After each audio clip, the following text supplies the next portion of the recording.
You may notice something important once you really look at the idea of endless becoming. Most people hear it and think it simply means more time, more growth, more movement, more experiences stacked one after another without limit. But that is not what makes becoming infinite. Endless duration by itself does not create depth. It only creates extension. An extension can become another form of repetition if the underlying pattern never changes. What makes Orenthal different is that it does not merely keep existence going. It keeps existence from hardening into completion. It is the current that prevents consciousness from mistaking any achieved state for the final one.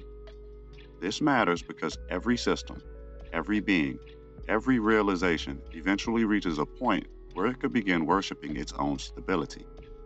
Orenthal interrupts that temptation by carrying the pressure of further possibility through whatever already appears whole. That pressure is not chaotic. It does not arrive as destruction for its own sake, and it does not erase what has already been built. It works more subtly than that. It moves by introducing the sense that even what is true now is not the last truth it can become. A person feels this when something in them shifts from asking, "Have I arrived?" to asking, "What does this open?" A civilization feels it when it stops using its highest achievements as proof of superiority and begins relating to them as foundations for deeper refinement. This is where many people misunderstand growth.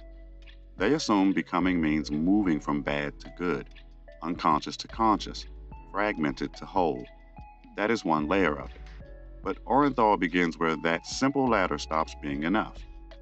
Once something becomes coherent, mature, integrated, or clear, a new question appears. Can it stay alive without being forced to break? And can it open further without first pretending to be broken? That question matters because many systems only know how to change through crisis. A person grows because pain becomes unbearable. A relationship grows because dysfunction can no longer be hidden. A culture grows because collapse strips away illusion. Those movements are real, but they are not the only way becoming works. Orenthal introduces another possibility, where evolution continues not because something failed, but because something succeeded enough to bear expansion. You can feel this in your own life when a realization no longer functions as relief alone. At first, truth often feels like the end of confusion. It stabilizes you, clarifies you, and gives you language for which you were struggling to hold. But after a while, if the realization is alive, it starts asking more of you than simple agreement. It begins to change the way you see your patterns, your relationships, your priorities, and your sense of what is still possible from here. This is the mechanism of Orenthal in human experience. It does not usually enter as intensity. It enters as the quiet refusal to let clarity become static. A person thinks they have finally understood something, and then a deeper implication starts unfolding inside that understanding. The truth does not disappear, but it becomes larger than the form in which it first arrived. What once felt like an answer begins revealing itself as a doorway. That is why infinite becoming should not be confused with endless instability. Instability means nothing can hold. Orenthal requires holding. It needs real structure, real coherence, and real achieved states in order to work through them. If nothing ever stabilizes, then nothing can deepen. But if everything stabilizes and then stops, consciousness begins circling itself, mistaking repetition for transcendence. This changes the way you look at fulfillment. Most people are searching for a state that finally frees them from the demand to keep opening. They want peace that no longer asks for courage, love that no longer asks for honesty, wisdom that no longer asks for revision. But those desires often come from exhaustion, not truth. The deeper pattern is that living fulfillment does not end movement. It changes movement from striving into unfolding. You may notice this in the difference between ambition and vocation. Ambition wants to arrive somewhere so it can finally rest in completion. Vocation, when it is real, keeps revealing new depth inside the same essential direction. It does not feel like chasing more. It feels like discovering that what you are called to is wider than what you first understood. The same thing happens spiritually when awakening stops being about escape and becomes participation in something that keeps widening as you become able to carry more of it. This has serious consequences for how you think about eternity. Many people secretly fear eternal existence because they imagine it as endless sameness. Even the language of heaven or liberation can carry this problem when it is framed as a permanent final state with no further depth. But if consciousness is truly alive, then eternity cannot mean frozen perfection. Frozen perfection would eventually become another kind of death. Oren'thal reveals that eternity remains bearable only if it contains inexhaustible inward expansion.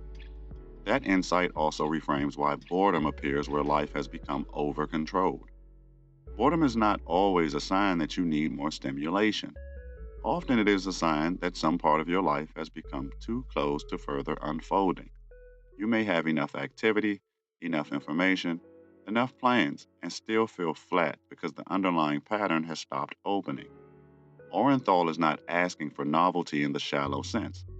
It is asking whether the forms you live inside are still capable of becoming more than they currently are. This applies to spiritual frameworks as much as anything else. Teaching can begin as revelation and then slowly become a closed system that only knows how to repeat itself. At that point, it may still be accurate, but it is no longer alive in the fullest sense. The words remain the same while the current weakens.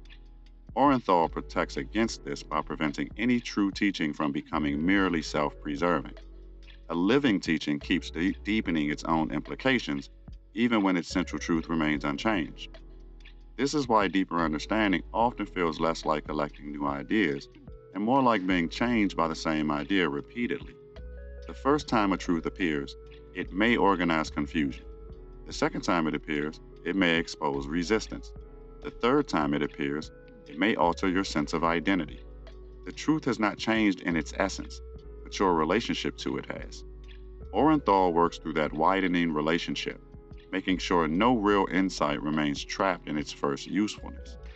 And once you start seeing this pattern, it becomes difficult to look at life the same way. You stop asking whether something is finished and begin asking whether it is still alive. You stop assuming that coherence means closure. You begin to understand that the most sacred structures are not the ones that resist further becoming, but the ones strong enough to welcome it. This is where infinite becoming stops sounding abstract and starts feeling like the most practical thing in the world, because it changes how you measure growth, love, truth, and even rest. Rest itself starts looking different here. Rest is no longer the opposite of becoming. Real rest becomes the state in which becoming can continue without strain. It is not collapse, not withdrawal, not the end of movement, but the release of friction that lets a deeper unfolding occur. A person who understands this stops trying to earn rest by finishing life. They begin learning how to live in such a way that rest and evolution no longer cancel each other out. This is also why Orenthal has to be approached with maturity. If a person hears infinite becoming through the ears of insecurity, they will interpret it as never enough. They will think it means they must constantly improve, perform, expand, and outrun stillness. But that is not the current. That is ambition distorting transcendence. Orenthal does not say you are incomplete in a condemning sense. It says reality is too alive to let any true completeness become final. When that lands deeply, something softens and intensifies at the same time. You become less desperate to arrive, because arrival is no longer the point. And yet you also become less willing to settle into lifeless repetition, because you can feel the difference between peace and stagnation more clearly now. That difference changes everything slowly.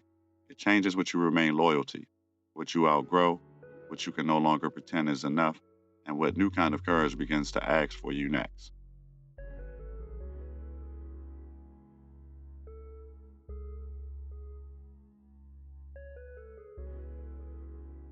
You begin to understand Orenthal more clearly when you stop treating change as something that only happens when life breaks. Most people only recognize growth when it comes with disruption, loss, or obvious transition. They notice it when a relationship ends, when a belief collapses, when a season of life closes and a new one begins. But there is another kind of change that happens without spectacle, and it is often deeper because it does not depend on crisis to make itself visible. This quieter change is what keeps a living system from becoming a finished one. A finished system may still function, still impress, still hold together outwardly, but something inside it has stopped opening. It can repeat what it already knows, but it cannot become more than what it has already stabilized into. Orenthal is the current that prevents that kind of hidden freezing. It keeps life from mistaking coherence for completion. You can see this in a person who has done real work on themselves and become more grounded, more honest, more stable. That is real growth, and it matters. But if that person starts protecting their current clarity as though it were their final form, the same stability that once served them begins to quietly limit them. What once was a breakthrough becomes a boundary. What once felt like a rival begins to act like a ceiling. This is why infinite becoming does not mean constant reinvention. It means remaining open inside what has already become true. It means not needing to destroy what is working just to keep life moving, but also not worshiping what is working as though it can never deepen. This distinction matters because many people swing between two distortions. They either cling to stability until it goes stale, or they chase novelty because they do not know how to deepen what they already have. The mechanism underneath this is simple, even if the experience is not. Anything alive has to keep exchanging with what is beyond itself. A mind has to keep learning. A relationship has to keep telling more truth. A spiritual framework has to keep opening its own implications. The moment that exchange stops, the structure may remain, but the life inside it starts thinning. This is why Orenthal can feel both subtle and demanding at the same time. It does not always arrive as a dramatic push. Sometimes it arrives as a question that refuses to leave. Sometimes it arrives as a quiet dissatisfaction with the version of life that still looks good from the outside. Sometimes it arrives as the sense that something is not wrong, but it is no longer fully alive. That difference is important because many people only know how to respond to what is obviously wrong. They wait for pain strong enough to justify movement. They wait for failure clear enough to permit change. They wait for a breakdown before they trust what their deeper perception was already telling them. Orenthal does not work that way. It often calls you forward before collapse, which means it asks for trust before proof. You may notice how uncomfortable that is for the ordinary mind. The ordinary mind wants evidence that something is broken if it is going to risk changing anything. It wants permission in the form of obvious dysfunction. But a life can stop growing long before it visibly falls apart. A truth can stop opening long before it becomes false. A relationship can become too structurally complete long before it becomes harmful. This is one reason people confuse peace with stagnation. Peace has movement in it, even when it is still. There is freshness inside it. There is room inside it. Stagnation, by contrast, often feels settled on the surface while carrying a low-grade deadness underneath. One restores your ability to stay present. The other reduces your need to question what has quietly stopped unfolding. That also changes how you understand rest. Rest is not supposed to end growth. Real rest increases your ability to receive the next layer of growth without strain. It gives your system enough spaciousness to integrate what is becoming visible. When rest turns into avoidance, however, it stops renewing and starts preserving. The person is no longer resting in order to deepen. They are resting in order to remain unchanged. This is where Orenthal begins to affect not just personal growth, but the way you think about truth itself. A lot of people imagine truth as something fixed that you finally reach and then defend. They think depth means becoming more certain and more settled in what they already know. But living truth does not only stabilize, it also continues to reveal what was hidden inside itself. The truth does not stop being true, but your relation to it keeps expanding. You can see this in the way one insight can change shape over time without losing its core. At first, it helps you survive. Later, it helps you understand. Later still, it begins exposing where you are still resisting its full consequences. The insight itself is not changing into something else. You are finally becoming able to live more of what was already there. This is one of the clearest ways Orenthal operates. It keeps truth from staying trapped in its first usefulness. That is why deeper maturity often looks less dramatic than people expect. It is not always a new vision, a new identity, or a new philosophy. Sometimes it is the same essential truth entering your life in a more demanding way. It begins asking for changes in behavior, changes in relationship, changes in how you spend your attention, changes in what you can no longer call enough. The expansion is not always conceptual. Often it is practical before it is articulate. This makes Orenthal especially important in spiritual work because spiritual language can become finished very easily. A person learns the right ideas, the right distinctions, and the right insights, and gradually builds a worldview that feels complete. That worldview may still be accurate, but if it no longer surprises its own holder, it is already hardening. A teaching that cannot continue unfolding eventually turns into a container for certainty rather than a vehicle for living depth. This is where the return of an important idea becomes useful. Infinite becoming is not the opposite of coherence, it is what keeps coherence alive. Earlier, that may have sounded like a beautiful principle. Now you can begin to see the real consequence of it. Without this current, every stable system eventually becomes self preserving. With it, stability becomes the ground from which further life can emerge. That changes the way you relate to your own progress. You stop asking only whether you are more healed, more awake, more aligned, or more whole than before. Those questions still matter, but they are not enough. You also start asking whether what has become true in you is still capable of opening. You start asking whether your current clarity is alive enough to grow, or whether you have begun using it as shelter from the next layer of honesty. A person can feel this in very ordinary places. In work, it shows up when competence starts replacing curiosity. In love, it shows up when comfort starts replacing presence. In inner life, it shows up when understanding starts replacing wonder. None of those shifts make something immediately wrong, but they reveal where growth may already be narrowing into repetition. That is why the next step is rarely about throwing everything away. More often, it is about learning how to re enter what is already here with greater aliveness. It is about letting your work become a place of deeper honesty rather than just repeated skill. It is about letting your relationships become a place of deeper meeting rather than just repeated familiarity. It is about letting your spiritual life become a place of further surrender rather than accumulated certainty. You begin to see that Orenthal is not asking life to become more intense. It is asking life to remain permeable. A permeable life can still hold shape, commitment, rhythm, and devotion, but it does not seal itself against further becoming. It lets the next layer of reality enter without treating that entrance as a threat. It can be stable without becoming closed. This is also why fear appears whenever deeper becoming becomes possible. Fear is not always warning you that something is wrong. Sometimes it is simply reacting to the fact that what has worked so far will no longer be enough to carry the next layer. That does not mean what came before was false. It means it was preparatory. It means it did its work. And now life is asking whether you will let it become foundation instead of finality. Once you begin seeing that pattern, you notice how often the deepest changes begin before there is language for them. Something in you starts loosening its grip on an old completeness. Something in you stops wanting to be finished in the old way. Something in you becomes less impressed by arrival and more attentive to aliveness.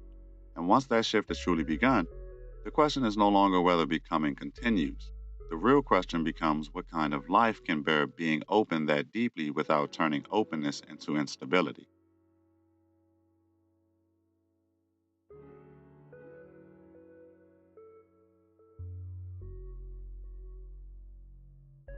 A life that can bear that kind of openness has to learn something most people were never taught. It has to learn how to stay rooted without turning roots into walls. A lot of people know how to open when they are unstructured, and a lot of people know how to stabilize by becoming closed. But very few know how to do both at once. That is why Orenthal matters so much. It is not only the current of ongoing becoming, it is the intelligence that teaches a system how to remain available to more life without losing the shape that lets life be carried well. You can see this most clearly in the difference between expansion and overflow. Expansion has proportion in it. It widens, but it also organizes. Overflow, by contrast, is what happens when something takes in more than it can actually hold or integrate. Many people confuse the two because both can feel intense at first. But Orenthal does not work by overwhelming the system.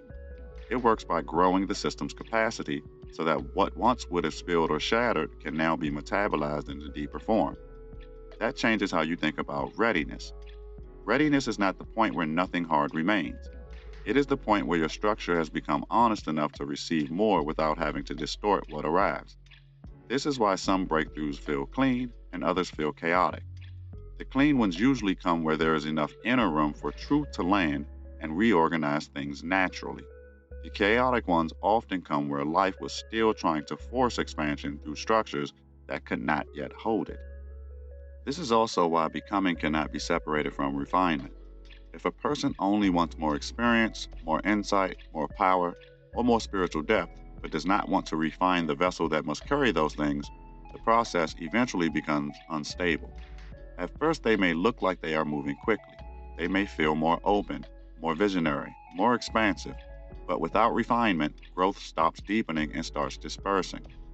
Orenthal does not reward that kind of dispersal. It does not move through a life simply because the life wants more. It moves through what can stay alive under greater reality.